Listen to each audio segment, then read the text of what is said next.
Yes, friends. Now in the second segment, एक question आया था पहले कि फैक्ट इन इशू और क्या बोला था, रेलिवेंट फैक्ट। सुरेंद्र क्या बोला था आपने? Matter in fact, matter and fact and fact in issue, matter in fact and fact in issue, they are almost same thing. जो फैक्ट है उसी को हमने कोर्ट के अंदर लाना है, प्रूव करने का प्रोसेस अलग है, उसको इशू के रूप में लेना है, लेकिन फैक्ट तो फैक्ट है ना। We have to prove one thing that he murdered that person, that is a fact. हमने लाइबिलिटी के अंदर लेना है कि yes he had grabbed my 1 lakh rupees, that is a fact. तो इसको अगर सीआरपीसी और सीपीसी के प्रोसीजर में लेके जाएंगे तो that becomes fact in issue, right? तो ये दोनों चीजें सेम है। हमारा जो फैक्ट है वही इशू है, उसी को प्रूव करना है। If it is admitted, then it is proved. If it is not admitted, then by way of this process, evidence, it is to be proved by the party. Is it clear, friends? yes sir. Okay.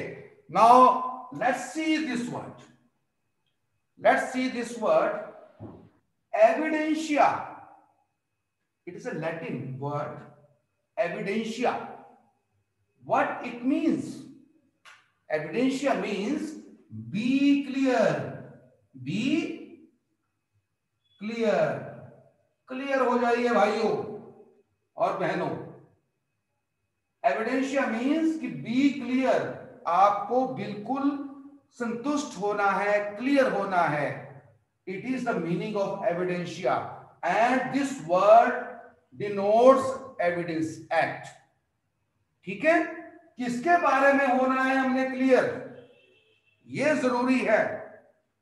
सबसे पहले होना है हमने clear होना है evidentiary के अंदर, first of all principal facts के ऊपर, principal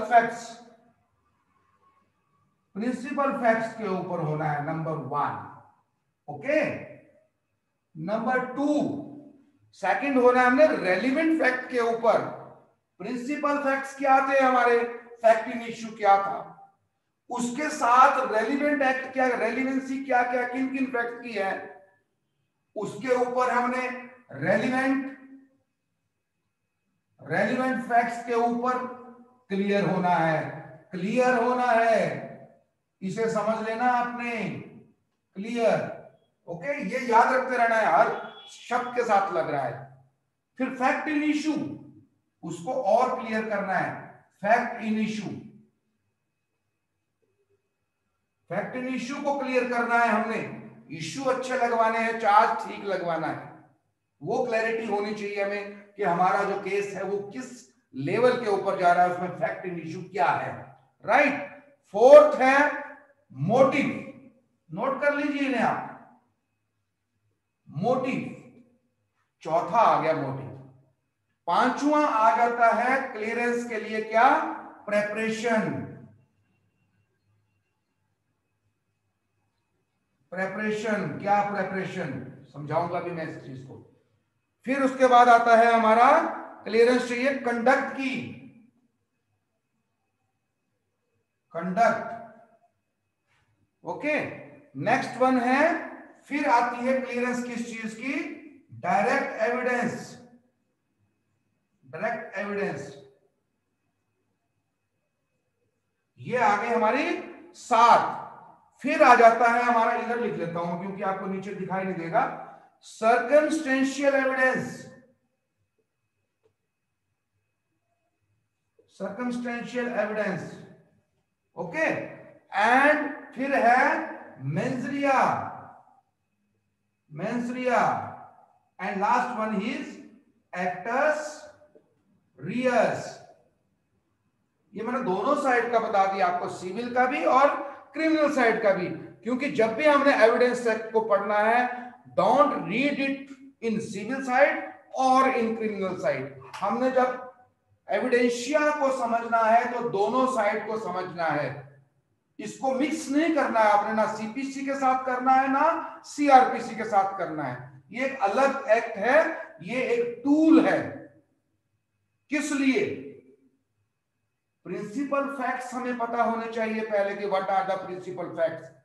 it is the basic need of an advocate to decide the fate of the case, to conduct their case. अगर आपको प्रिंसिपल फैक्ट्स का पता नहीं है, then you can't go beyond this. आप आगे नहीं जा सकते, जजमेंट आपके फेवर में नहीं आने वाली है। तो यहां से आपने चलना है फ्रेंड्स, प्रिंसिपल फैक्ट्स को पहले समझना है। What are the pleading and what are the principal facts of plaintiff and defendant और प्रोसिक्यूशन एंड डिफेंस। दोनों साइड को आपने ध्यान से चलना है। प्रिंसिपल फैक्ट पता लग गया। प्रिंसिपल फैक्ट क्या है? मर्डर हुआ है, यहां पर इंजंक्शन, मतलब आपने, किसी ने आपकी जमीन के ऊपर कोई एनक्रोचमेंट करनी शुरू करी है। फॉर एग्जांपल दे रहा हूं भी आपको समझने के लिए। तो this is the principal fact. Second one क्या है? रेलिवेंट फैक्ट्स क्या है उसके साथ साथ। What are the relevant facts? अभी आप डेफिनेशन में मत जाइएगा, सिर्फ इसको बेसिक समझिए, क्योंकि डेफिनेशन बाद में आएगी अभी आगे जब हम एविडेंस एक्ट के अंदर जाएंगे। अभी एविडेंस एक्ट का कोई नामो निशान नहीं है यहां पर, सिर्फ आपको एक मैं थ्योरी दे रहा हूं अभी तक। This is a theory of evidentia, right. अगर ये सब चीजें क्लियर होगी तब हमारे को कोई ऐसी चीज एड करेगी जो कि कोर्ट प्रोसेस को आगे लेके चलेगी विथ रूल्स एंड लॉज, उसे कहेंगे हम फिर एविडेंस एक्ट। अभी एविडेंस एक्ट के लिए ये चीजें जरूरी हैं। एविडेंस के लिए प्रिंसिपल फैक्ट होना, रेलेवेंसी ऑफ फैक्ट होना। फैक्ट इन इश्यू क्या है? इन प्रिंसिपल फैक्ट से फैक्ट इन इश्यू क्या निकल रहा है फ्रेंड्स? Issue, charge, right. तो ये चीज होना बड़ा क्लियर होना चाहिए आपको कि चार्ज या इश्यू क्या है इस प्रिंसिपल फैक्ट्स के बीच में से, इन रेलिवेंट फैक्ट्स के बीच में से इश्यू क्या निकल रहा है हमारे पास, फैक्ट इन इश्यू क्या निकल रहा है। ओके, इसके आगे चलेंगे फिर हम। अगर हम क्रिमिनल साइड का है या सिविल साइड का है, दोनों साइड में मोटिव जो जरूरी है। मोटिव क्या है? What is the motive? Criminal side के अंदर मोटिव है मैंने ये काम करना है, इलीगल वर्क करना है, इलीगल एक्ट करना है। और दूसरी तरफ भी अगर मोटिव को देखा जाए सिविल साइड में, तो there is a motive of grabbing the property, to defraud some person in civil manner, और किसी भी आदमी को हानि पहुंचाने का है। That is the motive, right. तो अब सुरेंद्र आपने ध्यान से सुनना बेटे जरा, जो आपका क्वेश्चन था वो यहीं से निकल के आ रहा है, right. Not Surendra only but all. Criminal में कैसे लगता है ये चीजें सामने आ रही हैं, निकल के सामने आ रही है कि नहीं आ रही है, बताइए मुझे। जी सर, आ रही है ना? ना यहां मैंने सीपीसी कहा, ना यहां मैंने सीआरपीसी कहा, मैंने सिर्फ एविडेंस क्लियर करने के एविडेंशिया की बात करी। तो प्रिंसिपल फैक्ट दोनों साइड, रेलिवेंट फैक्ट दोनों साइड, फैक्ट इन इश्यू दोनों साइड, मोटिव दोनों साइड। अब मोटिव सिविल में कुछ और है, क्रिमिनल में कुछ और है उसका criteria. How to define the motive, how to distinguish the motive and how to ascertain the motive, ये अलग अलग है दोनों के अंदर, लेकिन है जरूर। क्यों, क्या करना है हमें? इन चारों को क्लियर करना है। किस लिए? एविडेंशिया। ओके, फिर प्रेपरेशन की जरूरत है। मोटिव हो गया, मोटिव के बाद हमने प्रेपरेशन करनी है। क्रिमिनल साइड में किसी ऑफेंस को करने के लिए भी प्रेपरेशन होगी, सिविल साइड में भी किसी भी काम को करने के लिए प्रेपरेशन होगी, इलीगल वर्क करने के लिए, इलीगल एक्ट करने के लिए होगी कि नहीं होगी? If I want to encroach upon the property of some other, what I will do? I will put some garbage there, I will put some ईंट पत्थर and all these things. अगर मैंने किसी का कोई कुछ हार्म करना है तब भी कोई प्रेपरेशन होगी, सिविल साइड भी होगी, क्रिमिनल साइड भी होगी, राइट। उसके बाद आता है conduct. What is the conduct of the person? Accused का कंडक्ट क्या है, या रॉन्ग डूअर का कंडक्ट क्या है? Accuse civil side, wrongdoer criminal, sorry accuse criminal side and wrongdoer civil side. Conduct देखा जाएगा, प्री कंडक्ट करने के बाद का conduct, post conduct, post work, है ना। तो ये कंडक्ट आगे आएगा, बड़े अच्छे क्लियर तरीके से आएगा ये चीजें, लेकिन कंडक्ट देखना जरूरी है हमें। किस लिए? To clear all be clear evidentia, clear करने के लिए ये पहुंच गए हम कंडक्ट तक। इसके बाद अगला आता है direct evidence. Principal fact, relevant fact, fact in issue, motive, preparation, conduct के बाद इन सब चीजों को कनेक्ट करने के लिए एविडेंस चाहिए। कैसी? Direct evidence. या तो एविडेंस होगी direct, Sidhi, yes I had seen that person, he was committing such offence in my presence, ठीक है। या फिर हां, मेरे सामने ये डॉक्यूमेंट बना है, मेरे सामने इस व्यक्ति ने उस व्यक्ति के जमीन के ऊपर कब्जा किया है या करने की कोशिश की है, राइट फ्रेंड्स। तो ये आ गया डायरेक्ट एविडेंस। ओके, उसके बाद डायरेक्ट एविडेंस आ गया ना। इसके साथ साथ जरूरी नहीं है कि हर जगह डायरेक्ट एविडेंस हो to clear, there are certain circumstantial evidence also. कुछ उन चीजों के सर्कमस्टांस के हिसाब से हम कोर्ट डिसाइड करती है कि yes these are the circumstances which are involving certain person in some guilt और in some liability. Circumstances, direct evidence, circumstantial evidence. Next one है मेंजरिया। ये जो दो चीजें हैं, भले ही ये चीज और ये चीज आपने आईपीसी में पढ़ी होगी, हम इनको कहां लेके जाते हैं? सिर्फ और सिर्फ constitute it only in the criminal side. But what is the meaning of मेंजरिया? मेंजरिया का मतलब है guilty intention. Guilty intention can be grabbed in favour of CBC और इन सीआरपीसी। चाहे वो आईपीसी की गिल्टी इंटेंशन हो या किसी की जमीन जायदाद, किसी को धोखा देना, किसी के खिलाफ डॉक्यूमेंट प्रिपेयर करना, किसी की प्रॉपर्टी को हड़पना, किसी के खिलाफ ऐसा कोई कार्य करना जिससे उसको लॉस हो, that is called as mens rea. Is it right और नॉट? आज तक मैं समझता हूं कि आप मेंजरिया को सिर्फ सेक्शन 34 ऑफ आईपीसी ही देखते हैं, लेकिन टू क्लियर अगर करना है एविडेंशिया के अंदर तो मेंजरिया दोनों तरफ होना चाहिए, सिविल में भी और क्रिमिनल में भी। Guilty intention, though this word is in IPC only, but no, law में अगर देखा जाए तो mens rea means guilty intention. It is not only connected with the offences, it is not connected with the criminal offences. तो mens rea होना जरूरी है, guilty intention, and thereafter actus reus. Actus reus is also mentioned in 34 IPC, but no, मेंजरिया के साथ actus reus मतलब act होना जरूरी है। जब एक्ट हुआ है, किसी भी तरफ हुआ है, चाहे सिविल साइड हुआ चाहे क्रिमिनल साइड हुआ है, this is also to be clear.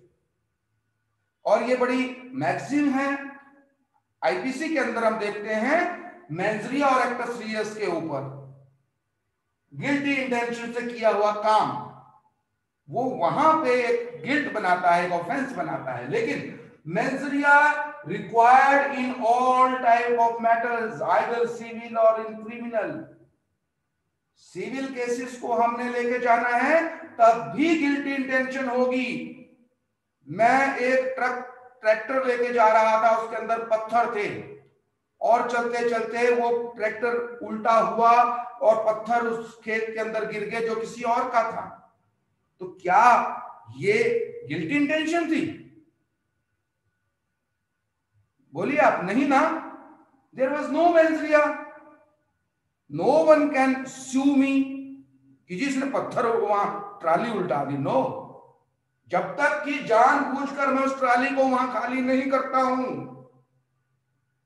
किसी पर्टिकुलर चीज को बचाने के लिए मुझे किसी की प्रॉपर्टी में को काम करना पड़ रहा है, that was a fair trial, good faith के अंदर जो किया हुआ कार्य, that doesn't come under neither in CPC, neither in CrPC, neither in IPC, neither in any substantive act of civil side. Is it right friends? Clear है सारा? Yes sir. समझ आई ना बात? तो इन चीजों को आप एक छोटे से बक्से में बंद मत करना. मेंस एक्टस रियस को ये हर जगह चाहिए, चाहे सिविल है चाहे क्रिमिनल है. उसमें प्रिंसिपल फैक्ट के साथ relevant fact, fact in issue, motive, guilty motive, उसके बाद प्रेपरेशन, उस गिल्टी मोटिव की प्रेपरेशन, फिर उसका कंडक्ट और डायरेक्ट एविडेंस किसकी? एक्टस रियस की, या सर्कमस्टेंशियल एविडेंस किसकी? एक्टस रियस की जो काम हुआ है. दीज आर द कंटेंट्स जो कि एविडेंशिया के थ्रू क्लियर करने हैं. और जो बी क्लियर वर्ड है, एविडेंशिया जो वर्ड है, that brings out an individual act that is called as Indian Evidence Act. Right friends? Yes sir. बाकी कहां चुप हो गए? बाकी बोलिए जरा फटाफट से.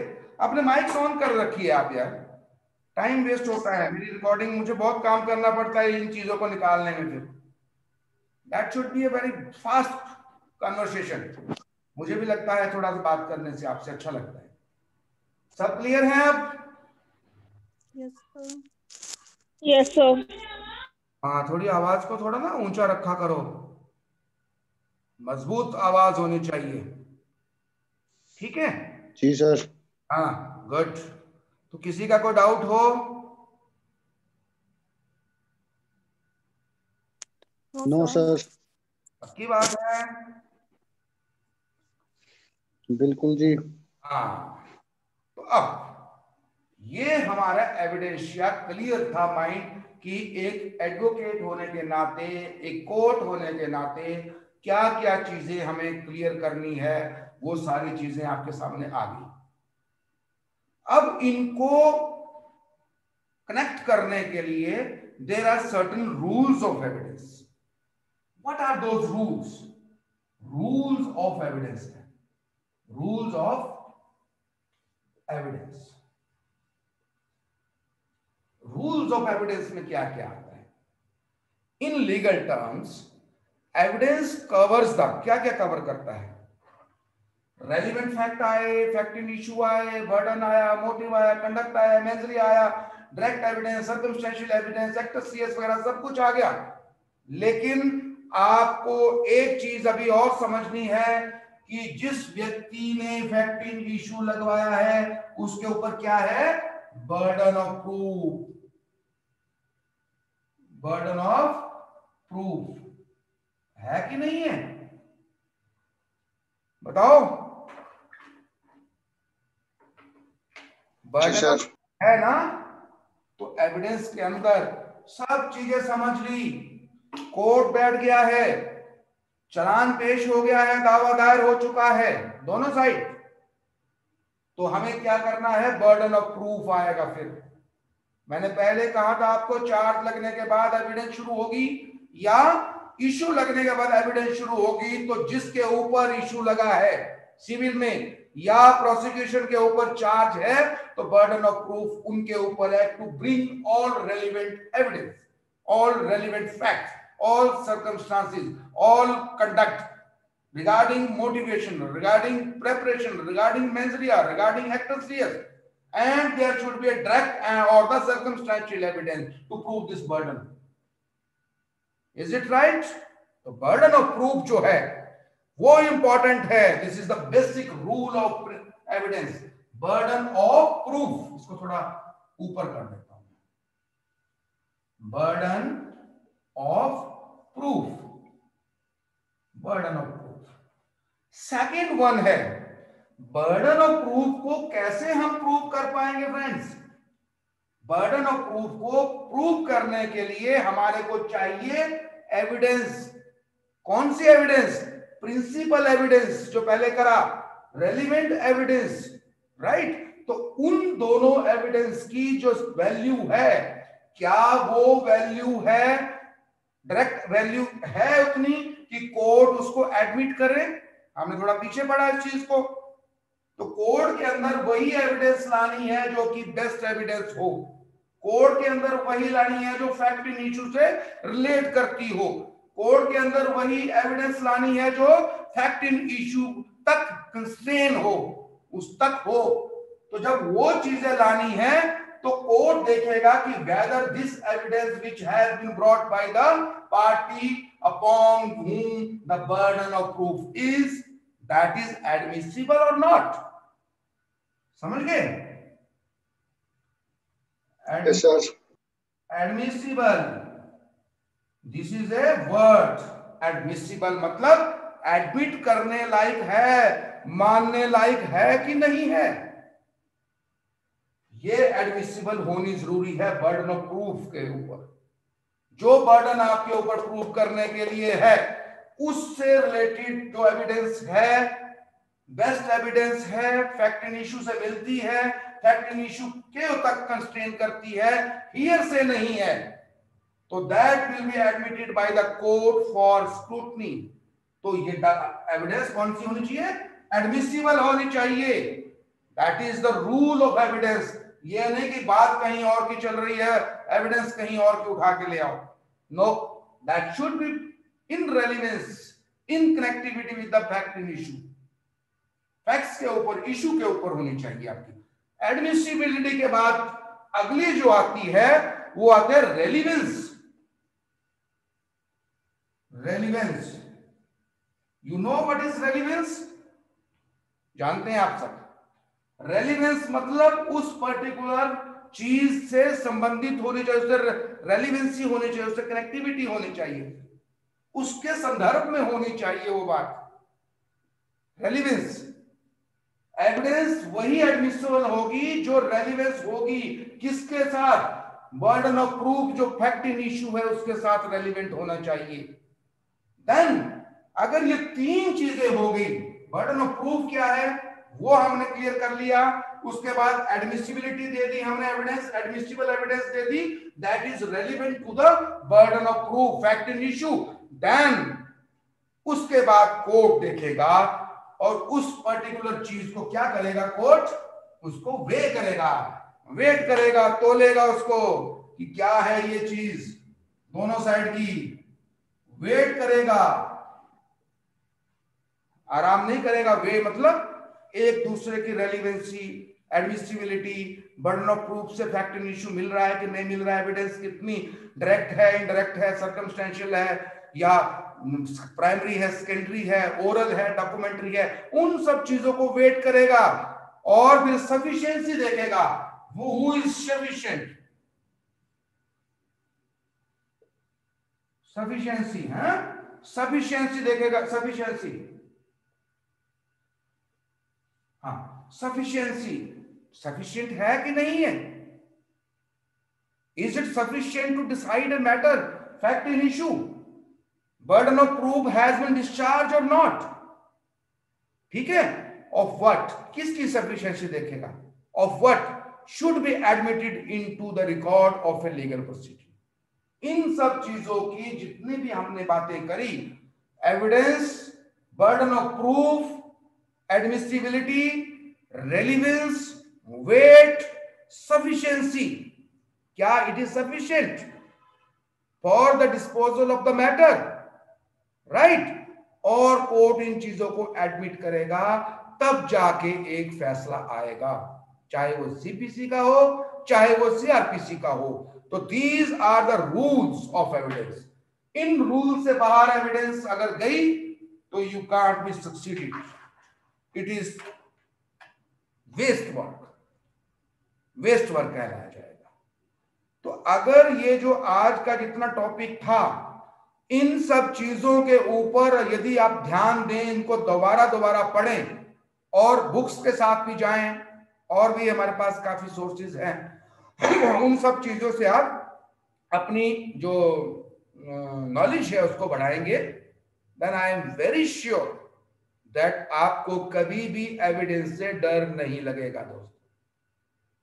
ये फैक्ट्स, रूल्स, क्लासिफिकेशंस और जितने भी हमारे क्लियरेंसेस हैं, उन सब चीजों को यदि आपके माइंड के अंदर बैठ गई, वो सब चीजें क्लियर हैं, be clear and clear. Be clear क्या करना है? Evidentiary, be clear. और अगर आपने उन्हें क्लियर कर दिया, आपने, आपका दिमाग क्लियर है, आपका माइंड बिल्कुल सेट है कि मुझे क्या करना है, तो आई डोंट थिंक कि आप अच्छे तरीके से नहीं निभा पाएंगे। You will be well and well conversant with the facts, you will be what I can say, you can conduct your case in a very very good manner. आपको किसी से पूछने की जरूरत नहीं पड़ेगी, बस ये जो चीजें हैं इनको दोबारा दोबारा अपने माइंड में बिठा लीजिए। बर्डन ऑफ प्रूफ करना है, एडमिसिबिलिटी कौन से एविडेंस देनी है, रेलिवेंस है कि नहीं है, उसका वेट करने के लिए कोर्ट के पास आपकी फेवर करने के लिए कितना मटेरियल है, और आप कितने सफिशिएंटली उसको डिस्चार्ज कर पा रहे हैं ताकि आपके एविडेंस को एडमिट किया जाए। Right friends?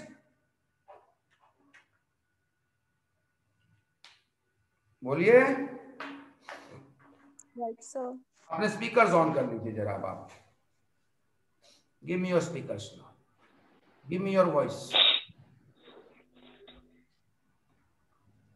हाँ, किसी का कोई डाउट?